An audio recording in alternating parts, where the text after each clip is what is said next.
I'm going to be super blunt to anybody watching right now. And Ray, if you think that I'm wrong, I trust that you will jump in. No one is coming to save anybody. And that's the hard truth. And if I look at history, and even if I listen, which I have listened to literally every word said on the subject publicly anyway, that this is just going to suck. Like, there is going to be a level of brutality that most of us have not experienced in our lives. Companies are going to go under. People are going to lose their jobs. There are going to be people that are going to struggle to find their next meal. The same things happen over and over again through time for basically the same reasons.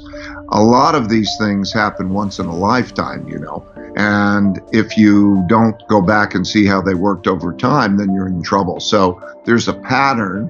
I could describe the pattern, but there's a pattern that happens over and over again, and we're in a particular spot in the pattern. And then to understand it, not just because it happened before, but to understand mechanistically how it happens, and then one has a sense of how to deal with it. Just like in 1929 to 1932, there was a debt crisis that came as a result of an excessive amount of debt in the boom years.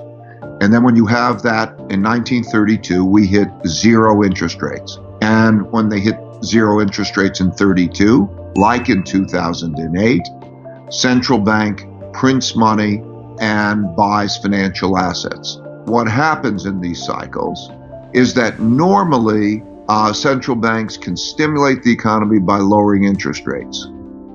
But when you hit zero interest rates, that doesn't work. So the last time it hit zero interest rates was 1932. And what they did in 1932 was the same thing they did in 2008. And that is that the central banks prints a lot of money and buys government bonds. And so we're doing that now. And just to be clear, the reason that they're doing that is so somebody has bought a government bond. The government is basically saying, hey, you, dear person, lend me the money. I'm going to build something, roads, whatever, but I'm going to pay you back in a year, 2 years, 10 years, whatever, plus interest, I would assume. That makes it worthwhile. And the reason that the government is going in and buying those is to get back liquidity to the people that have loaned them that money? Yes, because think of it this way.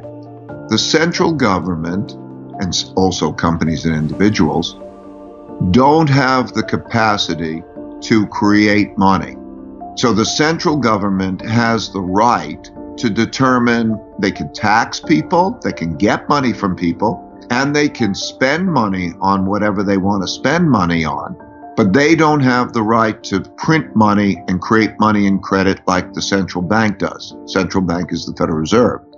Similarly, the Federal Reserve does not have the right to spend money and determine how it's spent. That's for Congress. Every individual, every company, and every government has a certain amount of money that comes in the form of income, a certain amount of expenses, and then a certain amount of savings.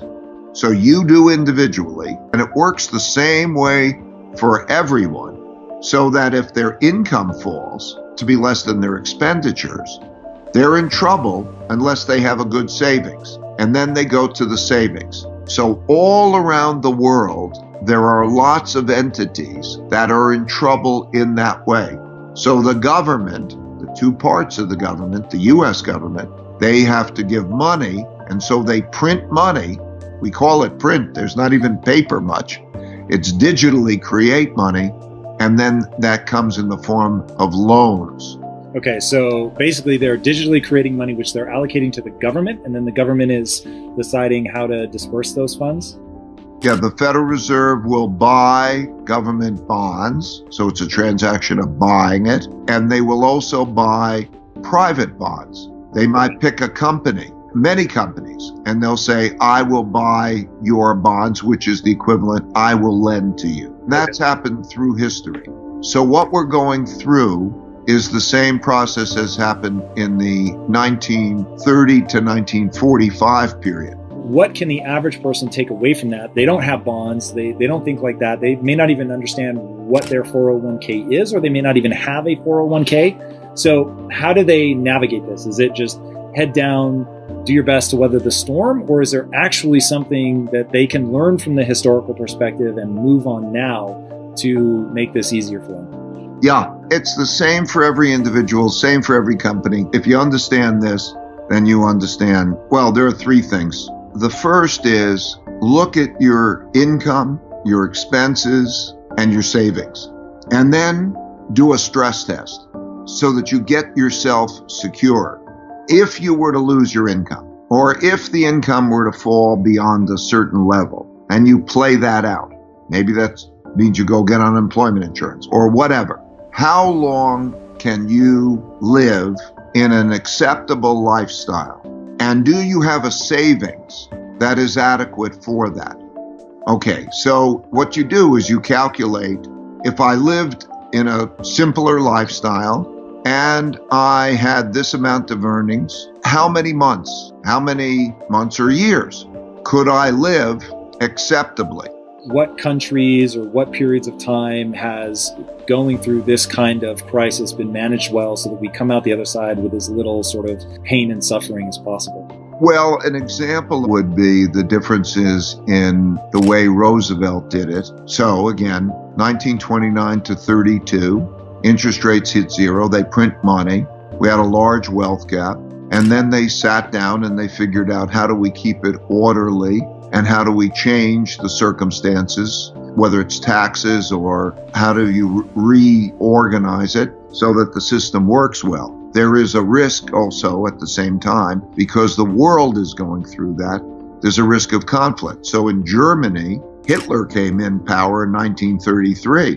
And he came in power in 1933 because there was a lot of internal fighting as to try to produce order. Because everybody, the left and the right, the communists and the fascists, and they're all fighting about wealth, because everybody's fighting about wealth when you have a downturn. And then they were democracies. 4 democracies existed then that chose not to be democracies because they became so disorderly that they wanted some strong leader to take charge and run the country. And then, of course, we had a bunch of those types of leaders, and then they had a war. That's how World War II happened. So when you look at that, that's kind of the political landscape. But back to the average man in terms of his finances, I would say the important thing is those 3 elements: to have a plan, and maybe to have a plan with both your family. What's the importance of education in, when we start thinking about protecting successive generations,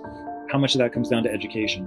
Education is the most important thing. I was raised with a very modest economic background. My dad was a jazz musician. My mom was a stay-at-home mom. But I was lucky to have parents who cared for me. And I went to a public school. I got a good education. And I came out to a world of equal opportunity. And I believe that those are fundamental necessities, that you have to know how to have an education of facts, like you have to know how to read, write, and arithmetic, but you also have to know how to behave well with others, to be a good citizen, operate in a civil way, to be able then to go into jobs. And that education can be anything that works. I think the big thing is, 3 big things on what I think work should be. Make your work and your passion the same thing, and make it economic.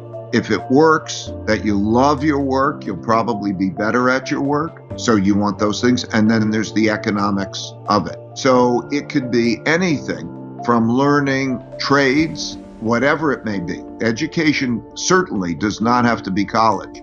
College is overemphasized. So as this next 3 to 5 year part of the cycle hits us, what is one thing that people can do that, from the historical perspective, will most insulate them from the probably emotional and maybe financial damage, whatever you think is more important? Well, the things that I thought about, some of the things I mentioned earlier, the plan for the worst case scenario and make it terrific is one of the things. The understanding how to triangulate well to deal with whatever problems that you're going to face and how to work that through to find the path and find your nature. But also, one thing that's helped me a lot is meditation. It's healthy because it reduces stress, and it also makes you smarter to make the decisions well. Because if you have the equanimity, that centeredness, that calm centeredness, and you have your plan, and you triangulate well with others, so that you can get all the best advice and don't have to approach it in your own head, you're a long way there. Thanks for watching.